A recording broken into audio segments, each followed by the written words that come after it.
بسم اللہ الرحمن الرحیم۔ السلام علیکم ورحمۃ اللہ وبرکاتہ۔ میں نیلوفر اسلم ایک بار پھر سے آپ سب کی خدمت میں حاضر ہوں۔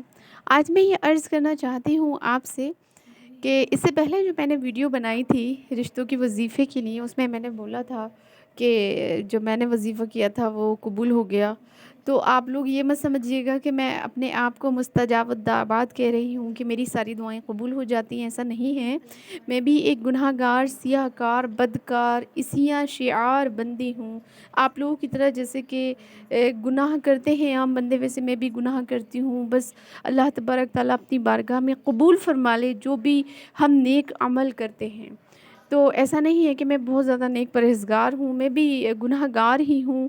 بس یہ ہے کہ اللہ تبارک و تعالیٰ پر توکل اور یقین اس قدر کہ اگر ہم دریا بھی ہمارے سامنے ہونا تو ہمیں یقین ہونا چاہیے کہ وہ اس میں سے راستہ نکال دے گا۔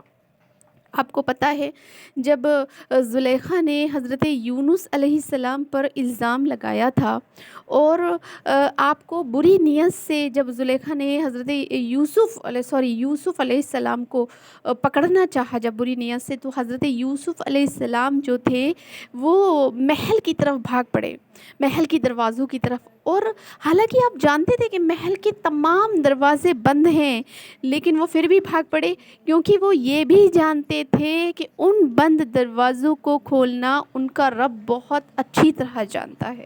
بس اس کامل یقین کے ساتھ یوسف علیہ السلام جو محل کی طرف دوڑے ہیں، بند دروازوں کی طرف، جس یقین کامل کو انہوں نے اپنے پروردگار کے لیے اپنے دل میں رکھا تھا، اللہ نے وہ یقین کامل کو پورا کیا اور وہ بھاگتے چلے گئے اور ایک ایک کر کے تمام محل کے دروازے کھلتے چلے گئے۔ یہ اللہ تبارک تعالیٰ کی طرف سے ان کا یقین جو تھا وہ پختہ تھا۔ تو ہمیں بھی چاہیے کہ ہم پختگی کے ساتھ دعا مانگیں اور اللہ کی بارگاہ میں رجوع کریں۔ اور ایک اور میں یہاں پر بات بتانا چاہتی ہوں کہ دعا اکثر اس کی قبول ہوتی ہے جو دوسروں کے لیے دعائیں کرتا ہے۔